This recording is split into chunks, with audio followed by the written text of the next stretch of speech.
नमस्कार दोस्तों, आपका एक बार फिर स्वागत है मेरे यूट्यूब चैनल फसाने अजायब। आइए सुनते हैं धर्मवीर भारती द्वारा रचित उपन्यास गुनाहों का देवता का अगला भाग, मेरी यानी डॉक्टर वंदना की आवाज में। सुधा पर इन दिनों घूमना सवार था। सुबह हुई कि चप्पल पहनी और गायब। गेसु, कामनी, प्रभा, लीला, शायद ही कोई ऐसी लड़की बची होगी जिसके यहाँ जाकर सुधा उधम न मचाती हो और चार सुख दुख की बातें न कराती हो। बिनती को घूमना कम पसंद था। हाँ, जब कभी सुधा गेसु के यहाँ जाती थी तो बिनती जरूर जाती थी। उसे सुधा की सभी मित्रों में गेसु सबसे ज्यादा पसंद थी। डॉक्टर शुक्ला के ब्यूरो में छुट्टी हो चुकी थी, पर वे सुधा का ब्याह तय करने की कोशिश कर रहे थे, इसीलिए वह बाहर भी नहीं गए थे। चंदा 1.5 महीने तक लगातार मेहनत करने के बाद पढ़ाई लिखाई की ओर से आराम कर रहा था और उसने निश्चित कर लिया था कि अब बरसात के पहले वह किताब छुएगा भी नहीं। बड़े आराम के दिन कटते थे उसके। सुबह उठकर साइकिल पर गंगा नहाने जाता था और वहां अक्सर ठाकुर साहब से भी मुलाकात हो जाती थी। डॉक्टर शुक्ला ने भी कई दफे इरादा किया कि वो गंगा जी जाया करें, लेकिन एक तो उनसे दिन में काम नहीं होता था, शाम को वो घूमते और सुबह उठकर किताब लिखते थे।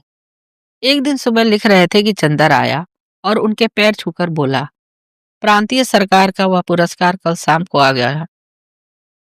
कौन सा? अरे वो जो उत्तर प्रांत में माता और शिशुओं की मृत्यु संख्या पर मैंने निबंध लिखा था ना, उसी पर। तो क्या पदक आ गया? डॉक्टर शुक्ला ने कहा। जी। अपनी जेब में से एक मखमली डिब्बा निकालकर चंदन ने दिया। पदक बहुत सुंदर था, जगमगाता हुआ स्वर्ण पदक जिसमें प्रांतीय राजमुद्रा अंकित थी। ईश्वर तुम्हें बहुत यशस्वी करे। डॉक्टर शुक्ला ने पदक उसकी कमीज में अपने हाथों में लिया। जाओ अंदर सुधा को दिखाओ। चंदर जाने लगा तो डॉक्टर साहब ने बुलाया, अच्छा अब सुधा की शादी का इंतजाम करना है। हमसे तो कुछ होने से रहा, तुम्ही को तो सब करना होगा। और सुनो, जेठ दशहरा को लड़के का भाई और माँ देखने आ रही हैं और बहन भी आएगी गांव से। अच्छा। चंदर बैठ गया कुर्सी पर और बोला, कहाँ है लड़का, क्या करता है? लड़का शाहजहांपुर में है, घर में जमींदार है ये लोग। लड़का एमए है और अच्छे विचारों का है। उसने लिखा है कि सिर्फ 10 आदमी बारात में आएंगे, एक दिन रुकेंगे, संस्कार के बाद चले जाएंगे। सिवा लड़की के गहने कपड़े और लड़के के गहने कपड़े के अलावा उन्हें और कुछ भी स्वीकार नहीं। अच्छा, ब्राह्मणों में तो ऐसा कुल नहीं मिलेगा। तभी तो सुधा की किस्मत है, वरना तुम बिनती के ससुर को तो देख ही चुके हो। अच्छा जाओ सुधा से मिलके आओ।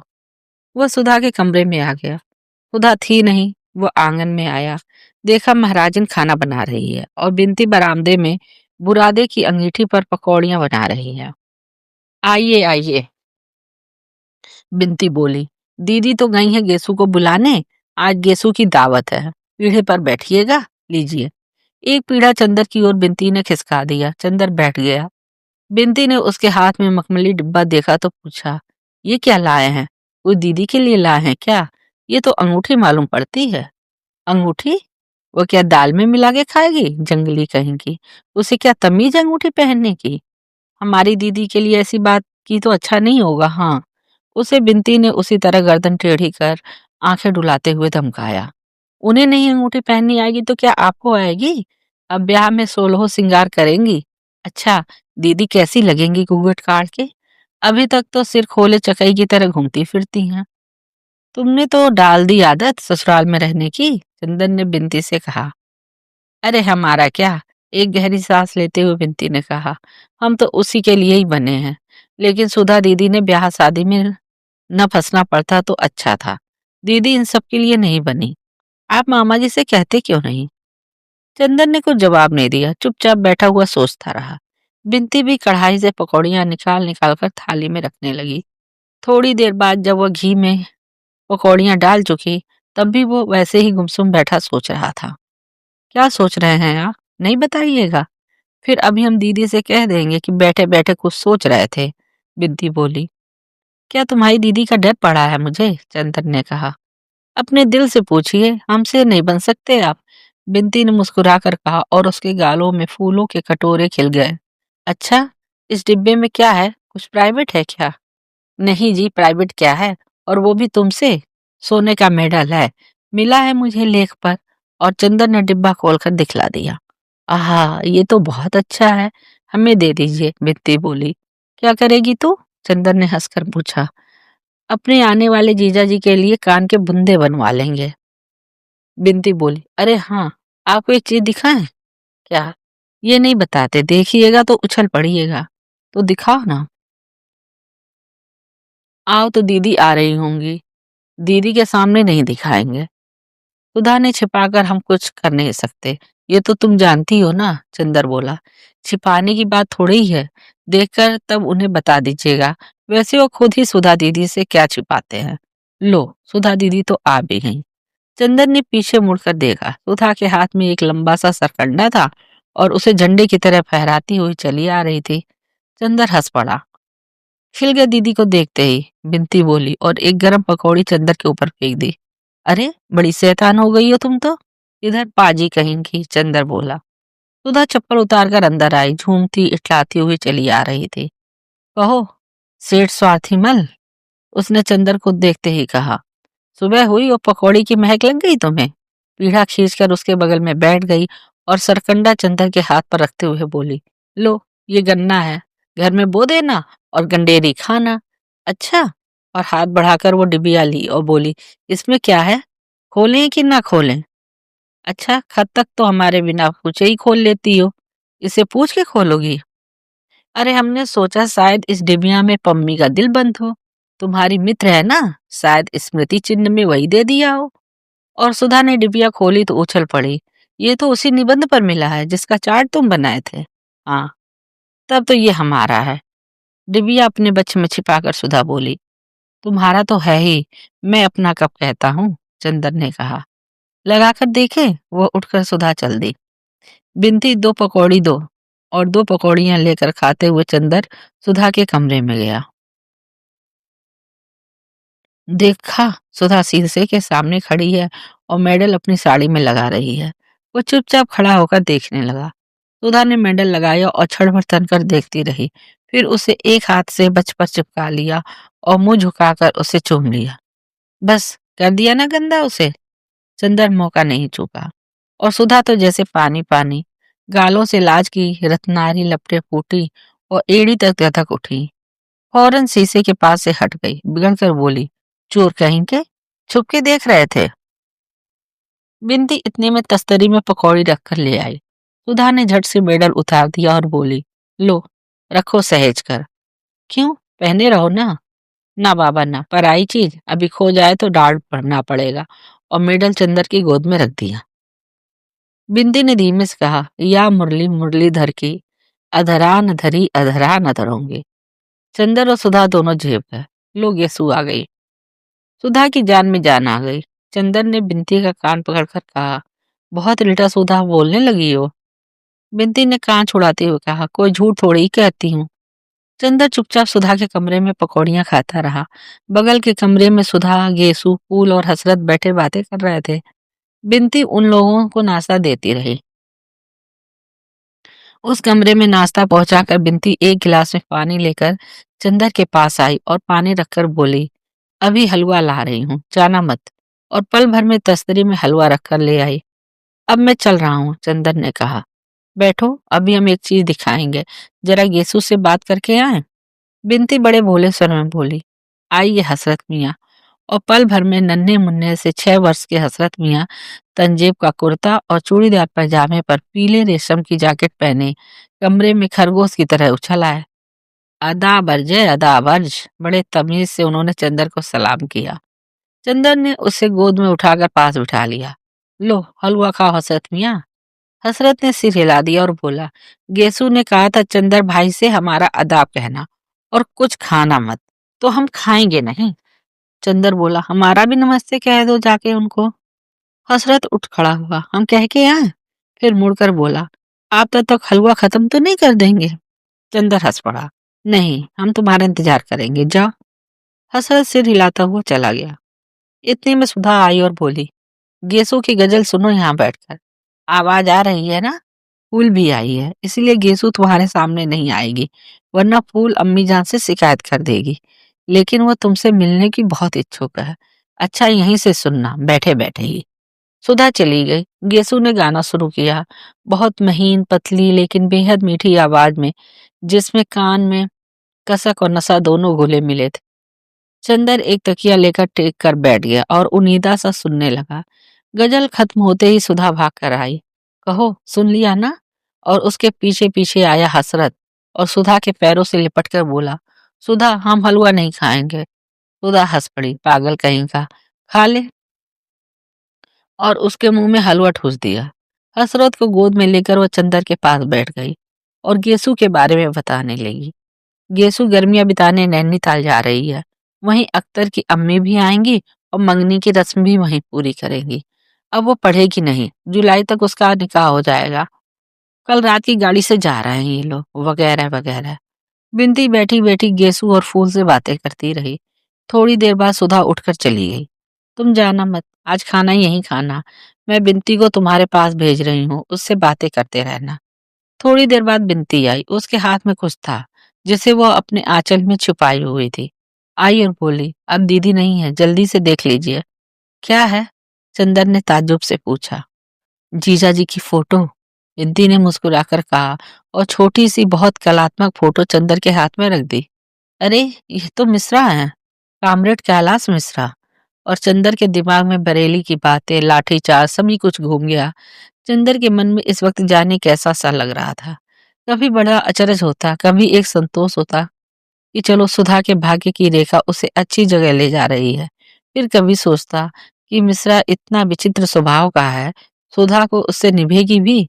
फिर सोचता नहीं, सुधा भाग्यवान है, इतना अच्छा लड़का मिलना मुश्किल था। आप इन्हें जानते हैं? बिनती ने पूछा। हाँ, सुधा भी उन्हें नाम से जानती है, शक्ल से नहीं। लेकिन एक अच्छा लड़का है, बहुत अच्छा लड़का। चंदन ने एक गहरी सांस लेकर कहा। फिर चुप हो गया। बिनती बोली, क्या सोच रहे हैं आप?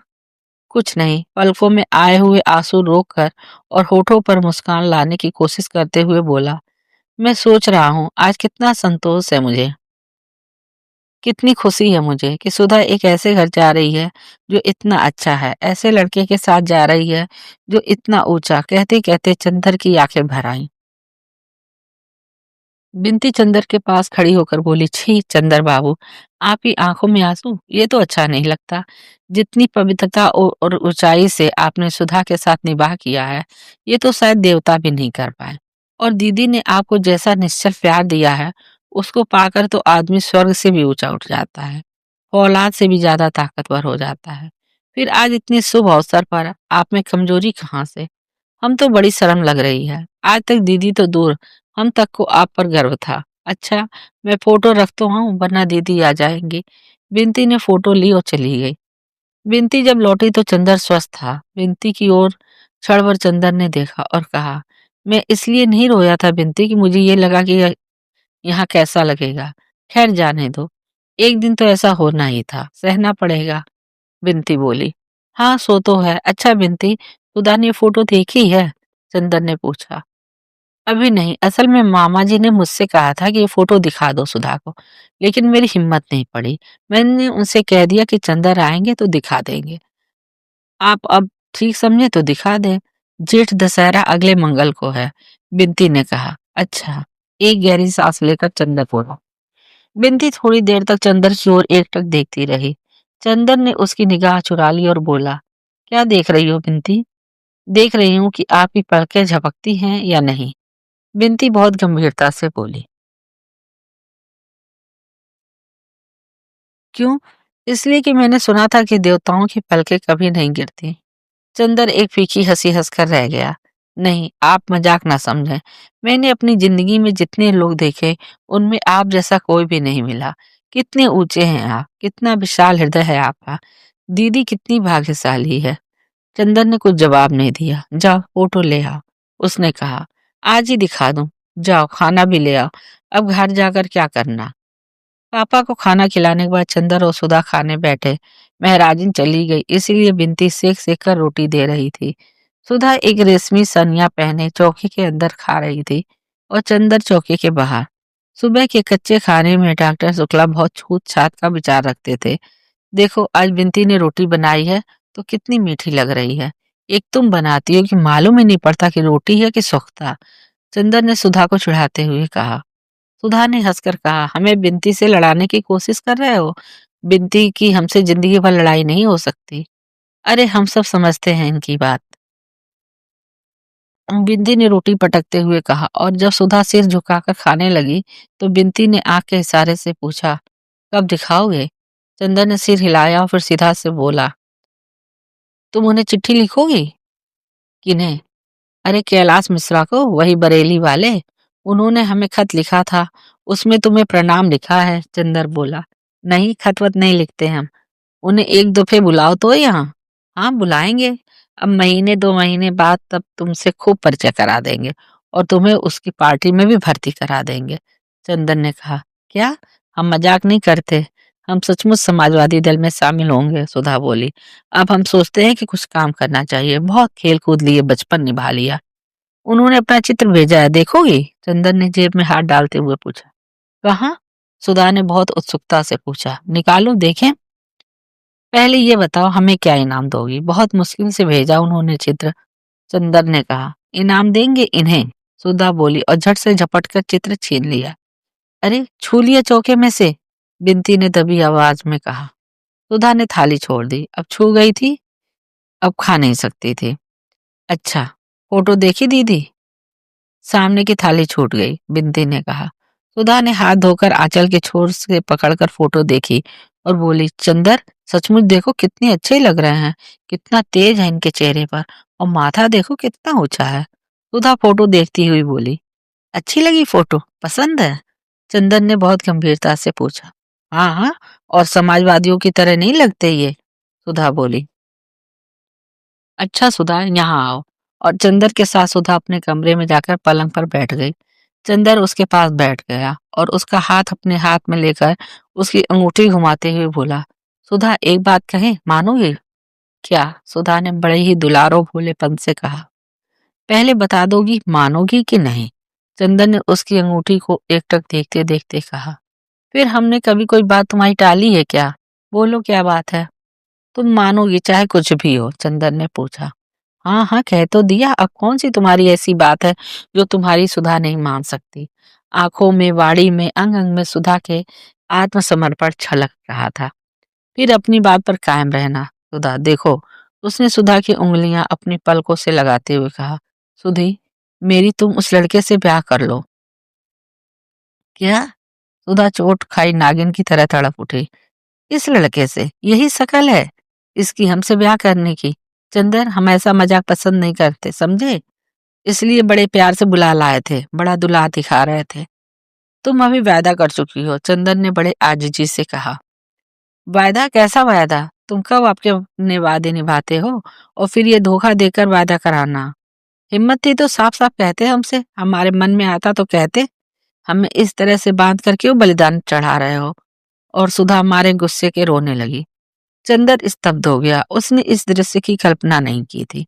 वह क्षण भर खड़ा रहा, वह क्या कहे सुधा से, कुछ समझ में नहीं आता था। वह गया और रोती हुई सुधा के कंधे पर हाथ रख दिया। हटो उधर। सुधा ने बड़े ही रुखाई से उसका हाथ हटा दिया और आंचल से सिर ढकती हुई बोली, मैं ब्याह नहीं करूंगी, कभी नहीं करूंगी, किसी से नहीं करूंगी। तुम सभी लोगों ने मिलकर मुझे मार डालने की ठानी है, तो मैं अभी सिर पटक कर मर जाती हूँ। और मारे तेज के सचमुच सुधा अपना सर दीवार पर पटकने लगी। अरे अरे! दौड़कर चंदर ने सुधा को पकड़ लिया, मगर सुधा ने गरज कर कहा, दूर हटो चंदर, छूना मत मुझे। और जैसे उसमें जाने कहाँ की ताकत आ गई, उसने अपने को छुड़ा लिया। चंदर ने दबी जबान से कहा, छी सुधा, ये तुमसे उम्मीद नहीं थी मुझे। यह भावुकता तुम्हें शोभा नहीं देती। बातें कैसी कर रही हो तुम? हम वही चंदर है ना? हाँ हाँ वही चंदर हो, और तभी तो इस सारी दुनिया में तुम ही एक रह गए हो मुझे फोटो दिखाकर पसंद कराने के लिए। सुधा सिसक कर रोने लगी। पापा ने भी धोखा दिया मुझे, हमें पापा से ये उम्मीद नहीं थी। पगली, कौन अपनी लड़की को हमेशा अपने पास रख पाया है? चंदर बोला। तुम चुप रहो चंदर, हमें तुम्हारी बोली जहर लगती है। सुधा ये फोटो तुम्हें पसंद है? तुम्हारी जुबान हिली कैसे? शर्म नहीं आई तुम्हें? हम कितना मानते थे पापा को, कितना मानते थे तुमको। हमें ये नहीं मालूम था कि तुम लोग ऐसा करोगे। थोड़ी देर चुपचाप सिसकती रही सुधा, फिर धधक कर उठी। कहाँ है वो फोटो? लाओ। अभी मैं जाऊंगी पापा के पास। मैं कहूंगी उनसे, हाँ मैं इस लड़के को पसंद करती हूँ, वो बहुत अच्छा है, बहुत सुंदर है, लेकिन मैं उससे शादी नहीं करूंगी। मैं किसी से शादी नहीं करूंगी, झूठी बात है। और उठकर पापा के कमरे की ओर जाने लगी। खबरदार जो कदम बढ़ाया, चंदन ने डांट कर कहा, बैठो इधर। मैं नहीं रुकूंगी, सुधा ने अकड़ कर कहा। नहीं रुकोगी? नहीं रुकूंगी। और चंदर का हाथ तैस में उठा और एक भरपूर तमाचा सुधा के गाल पर पड़ा। सुधा के गाल पर नीली उंगलियां टपट गईं। वह स्तब्ध जैसे पत्थर बन गई हो। आंख में आंसू जम गए, पलकों में निगाहें जम गईं, होठों में आवाजें जम गईं और सीने में सिसकियां जम गईं। चंदन ने एक बार सुधा की ओर देखा और कुर्सी पर जैसे गिर पड़ा और सिर पकड़कर बैठ गया। सुधा कुर्सी के पास जमीन पर बैठ गई। चंदर के घुटनों पर सिर रख दिया, बड़ी भारी आवाज में बोली, चंदर देखे तुम्हारे हाथ में चोट तो नहीं आई? चंदन ने सुधा की ओर देखा, ऐसी निगाह से जिसमें कब्र मुंह फाड़कर जम्हाई ले रही थी। सुधा एकाएक फिर सिसक पड़ी और चंदर के पैर पर गिरकर बोली, चंदर सचमुच मुझे अपने आश्रय से निकाल कर ही मानोगे? चंदर मजाक की बात दूसरी है, जिंदगी में तो दुश्मनी मत निकालो मुझसे। चंदर एक गहरी सांस लेकर चुप हो गया और सिर थाम कर बैठ गया। 5 मिनट बीत गए। कमरे में सन्नाटा, गहन खामोशी। सुधा चंदर के पांवों को छाती से चिपकाए सुनी सुनी निगाहों से जाने कुछ देख रही थी। दीवारों के पार, दिशाओं के पार, क्षितिजों से पार। दीवार पर घड़ी चल रही थी, टिक टिक टिक टिक। चंदर ने सिर उठाया और कहा, सुधा हमारी तरफ देखो। सुधा ने सिर ऊपर उठाया। चंदर बोला, सुधा तुम हमें जाने क्या समझ रही होगी, लेकिन अगर तुम समझ पाती कि मैं क्या सोचता हूँ, क्या समझता हूँ। सुधा कुछ नहीं बोली। चंदर कहता गया, मैं तुम्हारे मन को समझता हूँ सुधा। तुम्हारे मन में जो तुमसे नहीं कहा वो भी मुझसे कह दिया था। लेकिन सुधा, हम दोनों एक दूसरे की जिंदगी में क्या इसलिए आए कि एक दूसरे को कमजोर बना दें, या हम लोगों ने स्वर की ऊंचाइयों पर साथ बैठकर आत्मा का संगीत सुना सिर्फ इसलिए कि उसे अपने ब्याह के शहनाई में बदल दें? गलत मत समझो चंदर, मैं गेसू की नहीं, अख्तर के ब्याह के सपने देखूं, और न मैं तुम ही अख्तर हो चंदर। मैं जानती हूँ मैं तुम्हारे लिए राखी के सूत से भी ज्यादा पवित्र रही हूँ, लेकिन मैं जैसी हूँ मुझे वैसी ही क्यों नहीं रहने देते? मैं किसी से शादी नहीं करूंगी, मैं पापा के पास रहूंगी। शादी को मेरा मन नहीं कहता। मैं क्यों करूं? तुम गुस्सा मत हो, दुखी मत हो। तुम आज्ञा दोगे तो मैं कुछ भी कर सकती हूँ, लेकिन हत्या करने से पहले ये तो देख लो कि मेरे हृदय में क्या है। सुधा ने चंदर को पाँव को अपने हृदय से देकर और दबाकर कहा, सुधा तुम एक बात सोचो, अगर तुम सबका प्यार बटोरती चलती हो तो कुछ तुम्हारी जिम्मेदारी है कि नहीं? पापा ने आज तक तुम्हें किस तरह पाला, अब क्या तुम्हारा ये फर्ज नहीं है कि तुम उनकी बात को ना ठुकराओ? और एक बात और सोचो, हम पर कुछ विश्वास करके ही उन्होंने कहा है कि मैं तुमको फोटो पसंद कराऊं। अगर तुम इनकार कर देती हो तो एक तरफ पापा को तुमसे धक्का पहुंचेगा, दूसरी ओर मेरे प्रति उनके विश्वास को कितनी चोट लगेगी। हम उन्हें क्या मुंह दिखाने लायक रहेंगे भला? तो तुम क्या चाहती हो? महज अपनी थोड़ी सी भावुकता के पीछे तुम सभी की जिंदगी चौपट करने के लिए तैयार हो? यह तुम्हें शोभा नहीं देता। क्या कहेंगे पापा कि चंदन ने अभी तक तुम्हें यही सिखाया था? हमें लोग क्या कहेंगे बताओ? आज तुम शादी ना करो और उसके बाद पापा हमेशा के लिए दुखी रहा करें और दुनिया हमें कहा करे, तो तुम्हें अच्छा लगेगा? नहीं, सुधा ने भर्राए हुए गले से कहा। तब और फिर एक बात और है सुधी, सोने की पहचान आग में होती है।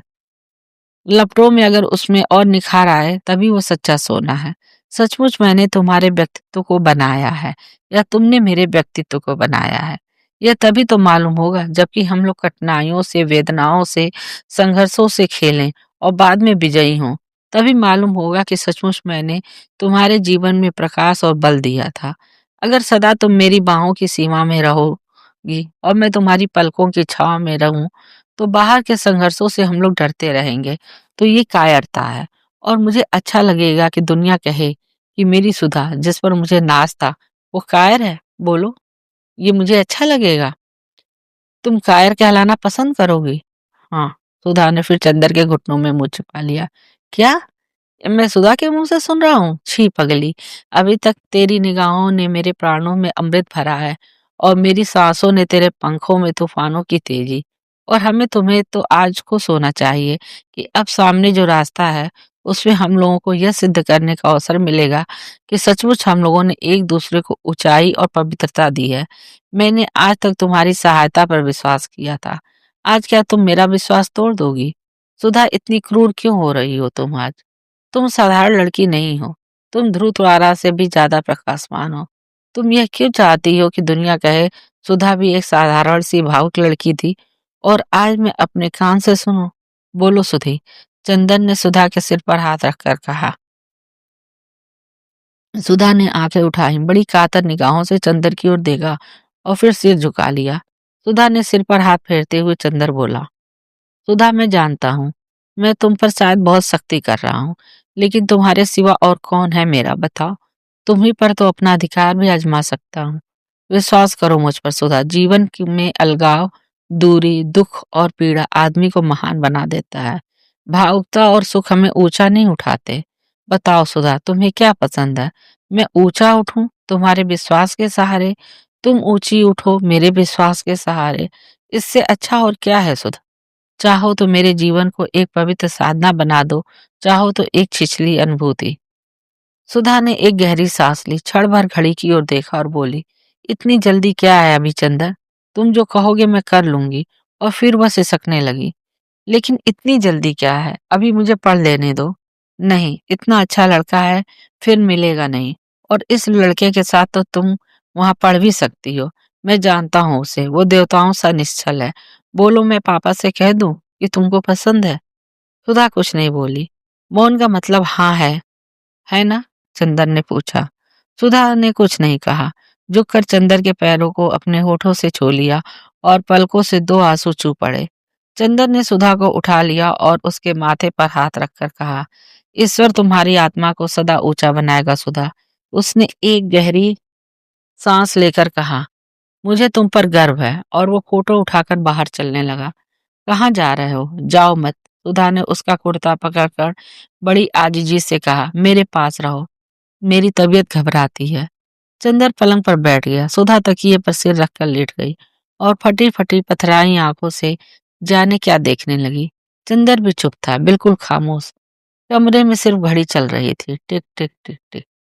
थोड़ी देर बाद सुधा ने चंदर के पैरों को अपने तकिए के पास खींच लिया और उसके तलवों पर मुंह छिपाकर चुपचाप लेटी रही।